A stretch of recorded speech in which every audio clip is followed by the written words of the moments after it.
बहू, रोटियां जरा मुलायम बनाना। डोंट वरी मम्मी जी, उसकी तो आप चिंता ही मत कीजिए। ऐसी मुलायम रोटियां बनाऊंगी कि आप रोटी को हथेली पर रखकर मुट्ठी भींच देंगी ना, तो रोटी कमल का फूल बन जाएगी। क्या ऐसा है? ऐसा होगा क्यों नहीं मम्मी जी। आप नहीं जानती, मुलायम और सफेद सफेद रोटियां बनाने का तो सीक्रेट मंत्र जानती हूँ मैं। वाह, यह तो बड़ी अच्छी बात है। इससे तो अंटो शंटो बंटो के सामने मेरी नाक ऊंची हो जाएगी। वैसे ये अंटो शंटो और बंटो कौन है मम्मी जी? ये हमारे पड़ोस के चुगली वाले चैनल के कोड वर्ड है। इन्हें तुम पड़ोस की मेरी फ्रेंड्स भी कह सकती हो। अब तुम जल्दी से रोटियां बना कर लाओ, ताकि मैं उनके मुंह से तेरी बड़ाई सुनकर गुब्बारे सी फूल जाऊं। यह कहकर निशा की सास पुष्पा अपनी फ्रेंड्स के बीच जाकर बैठ जाती है और कुछ देर बाद निशा खाना लेकर आ जाती है। सभी रोटियां खाने बैठती हैं तो निशा की मुलायम और सफेद रोटियों की तारीफ होने लगती है। वाह, रोटियां तो बड़ी मुलायम और सफेद सफेद हैं। लगता है बहू ने मैदे की रोटियां बनाई हैं। ना ना, ऐसा तो सोचना भी मत। मैदा तो हम घर में रखते ही नहीं, है ना? फिर ऐसी मुलायम रोटियां कैसे बन गई पुष्पा? कैसे बन गई पुष्पा? अरे, बहू के पास सीक्रेट मंत्र जो है उसी से बन गई। यह सुनकर पुष्पा की सब फ्रेंड्स आलोचना करना बंद कर निशा की भरपूर बड़ाई करती हुई चली जाती हैं और अपनी बड़ाई सुनकर निशा भी फूल कर फोम का गद्दा हो जाती है। क्यों मम्मी जी, आपकी नाक ऊंची हुई या नहीं? अरे, नाक की मत पूछ बहू, वो तो फोन की टावर से भी ऊंची हो गई। इसका मतलब मेरा सीक्रेट मंत्र काम आ गया ना मम्मी जी? अरे, आ गया, खूब काम आ गया। बस तू इसे किसी और को ना बताना। हाँ। निशा और अमन की शादी कुछ महीने पहले ही हुई थी। शादी के बाद जब निशा की विदाई होने लगती है तो वह अपनी माँ से कहती है, अरे माँ, वो डिब्बा कार में रखवा दिया क्या? यह रहा वो डिब्बा। बेटा, इस डिब्बे को संभाल कर ले जाना और किचन में रखवा देना। इसमें क्या है निशा? इसमें देसी शक्कर है अमन। मुझसे देसी शक्कर खाए बिना नहीं रहा जाता, इसीलिए साथ ले जा रही हूँ। तुम बस मेहरबानी करके इसे किचन में रख देना। ठीक है, रख दूंगा।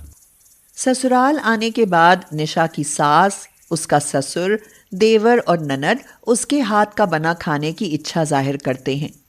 सास पुष्पा नई नवेली निशा से कहती है, बहू, आज तुम्हारी पहली रसोई है, जरा अच्छा सा बनाना। ये अच्छा सा किस पकवान का नाम है मम्मी जी? अरे बहू, ये अच्छा सा छोड़, तो सादी सब्जी और रोटियां बना। गोल गोल मुलायम रोटियां खाने का तो मजा ही कुछ और है। ठीक है बहू, तो फिर हम सबके लिए रोटी सब्जी ही बना दो। सास के ये कहने पर निशा रसोई में चली जाती है और उस डिब्बे को ढूंढने लगती है जिसे वह मायके से साथ लेकर आई थी और उसने अमन से उसे रसोई में रखने को कहा था। अब क्या होगा? वह डिब्बा तो रसोई में नजर ही नहीं आ रहा। अरे, अमन ने उसे कहीं और जगह तो नहीं रख दिया, या फिर कार में तो रखकर नहीं भूल गया? दरअसल निशा को आटे से नरम मुलायम रोटियां बनाना ही नहीं आता था। वह आटे से रोटियां बनाती थी तो वे सख्त बन जाती थी और जल्दी ही सूख जाती थी। इसीलिए उसने मुलायम रोटियां बनाने का अपना एक सरल सा मंत्र ढूंढ रखा था। वह आटे में मैदा मिलाकर रोटियां बनाती थी और रोटियां मुलायम और सफ़ेद बन जाती थीं। निशा मायके से डिब्बे में मैदा ही लेकर आई थी ताकि उसे मुलायम रोटियां बनाने में कोई दिक्कत ना आए। बस एक बार मैदे का डिब्बा मिल जाए, फिर तो मैं सबके लिए मुलायम रोटियां बना ही दूंगी। अरे वाह, मिल गया। सामने डिब्बा रखा था और मैं बुद्धू उसे इधर उधर ढूंढे जा रही थी। मैदे का डिब्बा मिलते ही निशा झट से रोटी सब्जी बनाने में लग जाती है। वह पालक पनीर, छोले की सब्जियां बनाती है और साथ में मुलायम रोटियां। उसकी बनाई रोटियां सबको बहुत पसंद आती हैं। वाह, रोटियां तो बहू ने बड़ी मुलायम बनाई हैं। आज तो मैं 2 रोटियां ज्यादा खा गई बाबूजी। भाभी ने रोटियां बनाने में तो कमाल ढा दिया। बहू, रोज हमें ऐसी ही मुलायम रोटियां खिलाना। सब निशा की बनाई रोटियों की तारीफ करते हैं तो निशा मन ही मन बहुत खुश होती है। मेरा सीक्रेट मंत्र जिंदाबाद। जब तक यह मंत्र काम करता है मैं सबको ऐसी ही मुलायम रोटियां खिलाऊंगी। कुछ समय बीत जाता है और निशा का मुलायम रोटियां बनाने का मंत्र सीक्रेट ही बना रहता है। वह रसोई का सामान मंगाते समय मैदा भी मंगवा लेती है और उसे रसोई में छिपा कर रख देती है। बहू, दुकान से राशन आया है, सही से जांच लो और सारा सामान रसोई में रख लो। क्यों भाई, मैंने मैदा भी तो मंगवाया था, वह तो कहीं दिखाई ही नहीं दे रहा। मैदा भी लाया हूँ, ये देखो इस पन्नी में है। कितना मैदा है भाई? पूरे 5 किलो मैदा लाया हूँ। हाँ हाँ ठीक है, सारा सामान सही है, अब तुम जाओ।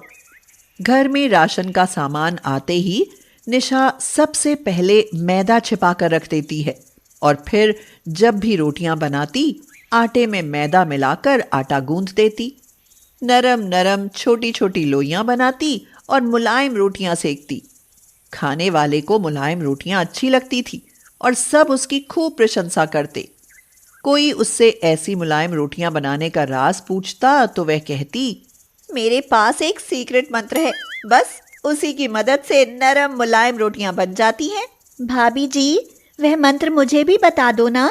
मुझसे तो मुलायम रोटियां कभी बनती ही नहीं। बुरा मत मानना नेहा जी, वो मंत्र तो मैं किसी को नहीं बता सकती। पर धीरे धीरे पुष्पा को उस पर शक होने लगता है।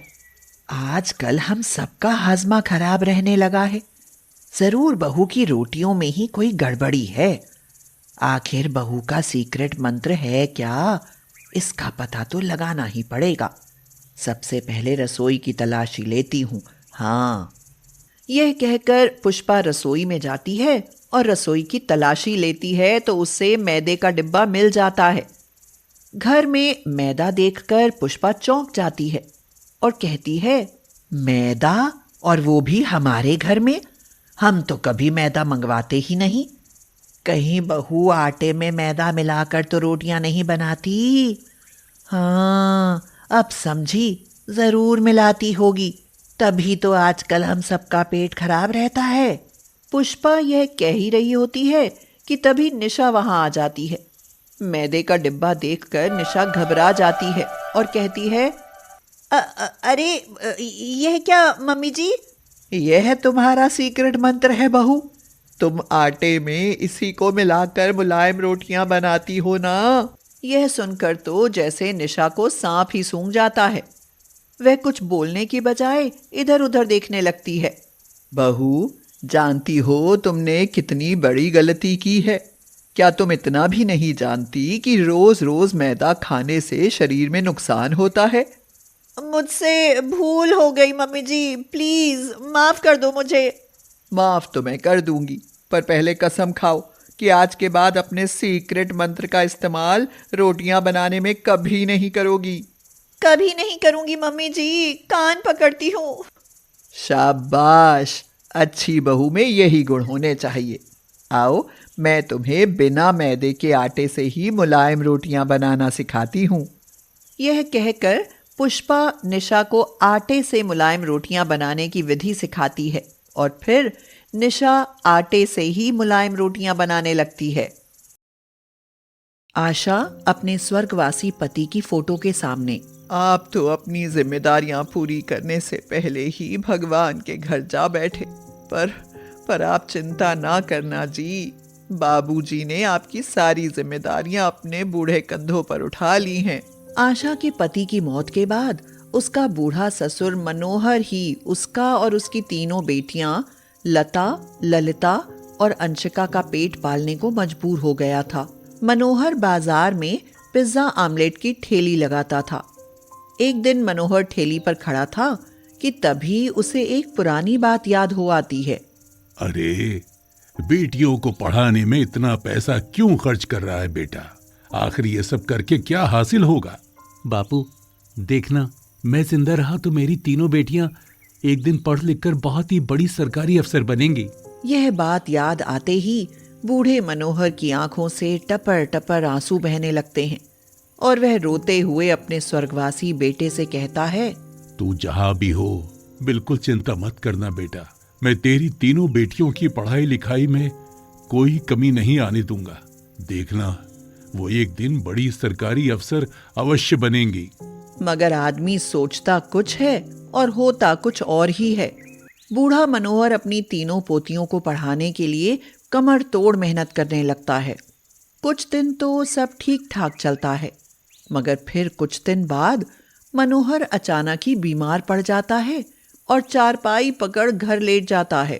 आशा मनोहर का बहुत इलाज कराती है, लेकिन वह ठीक नहीं हो पाता और बदकिस्मती से एक दिन आशा और उसकी बेटियों का यह सहारा भी छिन जाता है। मनोहर की चिता के पास खड़ी आशा व अन्य लोग, बाबूजी, पहले वो चले गए और अब आप भी हमें छोड़ चले।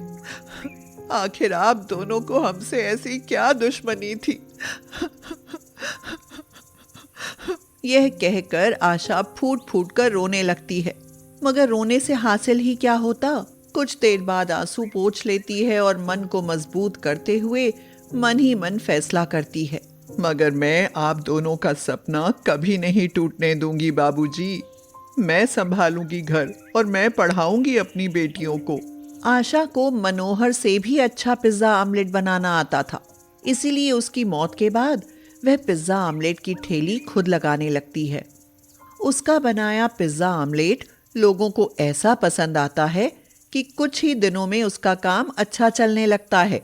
आप तो सचमुच बहुत अच्छा पिज्जा आमलेट बनाती हैं। ऐसा स्वादिष्ट पिज्जा आमलेट तो मैंने पहले कभी खाया ही नहीं। एक पिज्जा आमलेट घर के लिए पैक कर दीजिए। हाँ, अभी कर देती हूँ भाई। आशा के पास ही लाली नाम की एक लड़की भी पिज्जा आमलेट की ठेली लगाती थी।